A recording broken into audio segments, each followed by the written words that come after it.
नमस्कार दोस्तों, मैं हूं पूजा कुमारी। तो चलिए जानते हैं राजस्थान की 50 फटाफट खबरों को 10 मिनट में। उससे पहले आप इस वीडियो को कहां से देख रहे हैं कमेंट में जरूर बताएं। देश में 450 रुपए में चाहिए गैस सिलेंडर, तो इन दस्तावेज की पड़ेगी आपको भी जरूरत। केंद्र से लेकर प्रदेश सरकारें लोगों के लिए कई बड़ी योजनाओं का संचालन करती है और इन योजनाओं में से एक प्रधानमंत्री उज्ज्वला योजना, जिसके तहत देश की महिलाओं को कम कीमत में गैस सिलेंडर मिलता है। ऐसे में राजस्थान की भाजपा सरकार ने भी प्रदेश की महिलाओं को 450 रुपए में गैस सिलेंडर देना शुरू किया है। जानते हैं आवेदन के लिए किन डॉक्यूमेंट की जरूरत पड़ेगी। आवेदन करने वाली महिला का आधार कार्ड, महिला का आयु प्रमाण पत्र का बीपीएल कार्ड, महिला का राशन कार्ड जिसमें उसका नाम दर्ज हो, बैंक खाता विवरण जिसके लिए बैंक पासबुक की कॉपी, महिला का पासपोर्ट साइज फोटो, बीपीएल सूची प्रिंट जिसमें आवेदनकर्ता का नाम हो। लोकसभा चुनाव के लिए बीजेपी ने राजस्थान की 25 सीटों को 3 कैटेगरी में बांटा। जयपुर दौरे पर पीएम मोदी और शाह करेंगे मंथन। लोकसभा चुनाव 2024 की तैयारियां शुरू हो चुकी है। भाजपा कांग्रेस के साथ साथ अन्य राजनीतिक दल अपनी अपनी तैयारियों में जुटे हैं। हाल ही राजस्थान में छत्तीसगढ़ और मध्य प्रदेश में हुए विधानसभा चुनाव में मिली जीत से भाजपा खासा उत्साहित है। बात भाजपा कांग्रेस के अलावा अन्य राजनीतिक दलों की करे तो इनका रुख अभी स्पष्ट नहीं है। कुछ पार्टियों का भाजपा नेतृत्व वाला एनडीए में है, तो कुछ कांग्रेस नेतृत्व वाला आईएनडीआई में है। राजस्थान की युवाओं और किसानों को है भजनलाल सरकार के फैसले का इंतजार। गैस सिलेंडर, रोजगार समेत 5 वादे किए थे। राजस्थान में बीजेपी की सरकार को करीब 1 महीना हो चुका है। 3 दिसंबर राजस्थान विधानसभा चुनाव के परिणाम घोषित किए गए थे, लेकिन अब तक नवनियुक्त मंत्रियों को विभाग ही नहीं बांटा गया। इसके साथ ही युवाओं और किसानों को पीएम मोदी की गारंटी और भजनलाल सरकार के फैसले का इंतजार है, जो युवाओं और किसानों से 5 वादे किए थे। सरकार द्वारा युवाओं को किसानों से किए गए 5 वादे में था किसानों की जमीन का उचित मुआवजा, किसानों को 12,000 रुपए प्रति वर्ष। वहीं छात्रों के लिए वादे थे छात्रों को केजी से पीजी तक मुफ्त शिक्षा, पर्यटन क्षेत्रों में लाखों युवाओं को रोजगार, युवाओं को सरकारी नौकरी।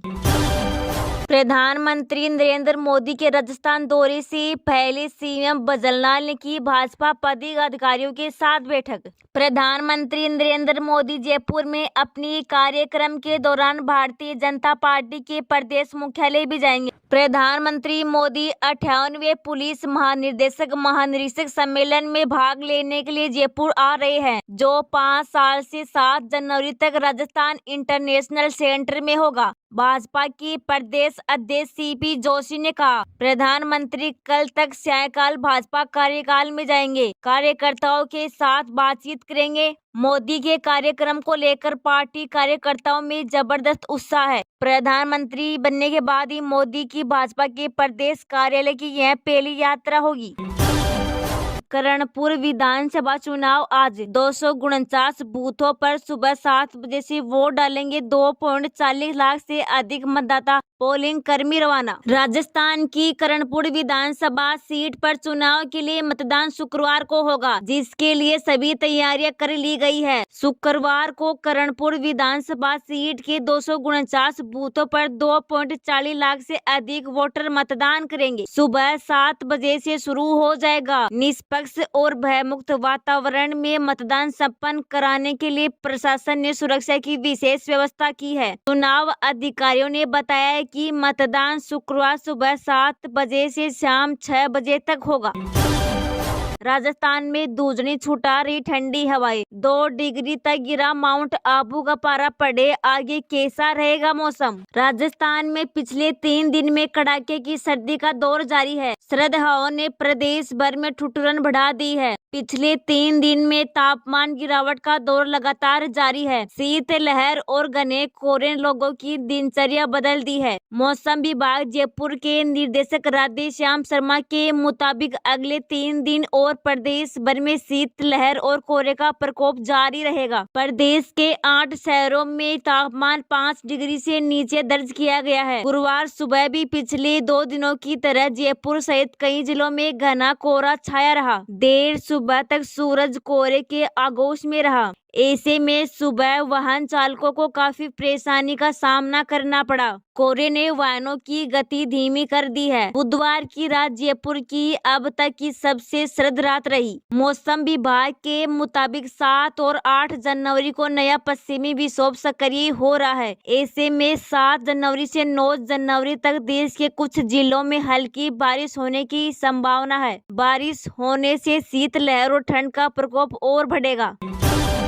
यूपी के सीएम योगी आदित्यनाथ ने जोधपुर में दिया बड़ा बयान, कहा धर्म एक ही है और वो है सनातन धर्म। उत्तर प्रदेश के मुख्यमंत्री योगी आदित्यनाथ राजस्थान के जोधपुर के दौरे पर रहे। यहाँ उन्होंने एक धर्म सभा में बड़ा बयान दिया है। जी हाँ, यहाँ सीएम योगी ने सनातन धर्म को लेकर एक बार फिर बड़ा बयान दिया है। उन्होंने कहा कि एक ही धर्म है, वो है सनातन धर्म। उन्होंने ये बयान राजस्थान के जोधपुर में आयोजित एक कार्यक्रम के दौरान दिया। सीएम योगी ने कहा कि धर्म एक ही है और वो है सनातन धर्म। बाकी पंथ और संप्रदाय हो सकते हैं। उन्होंने कहा कि हर देश काल और परिस्थिति में बिना रुके, बिना डगे और बिना झुके जो कायम है वो है सनातन है।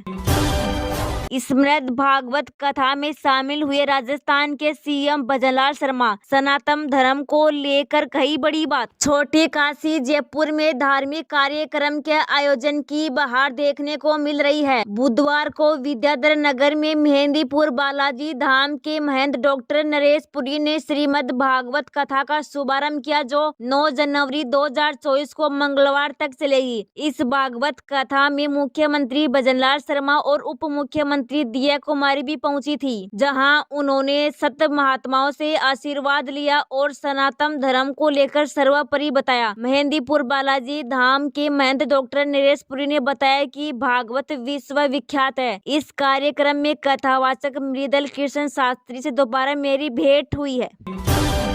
देश में पेट्रोल डीजल की कीमतों में कटौती को लेकर पेट्रोलियम मंत्री का बड़ा बयान। सुनेंगे आप भी तो हो जाएंगे बड़े ही अचंभित।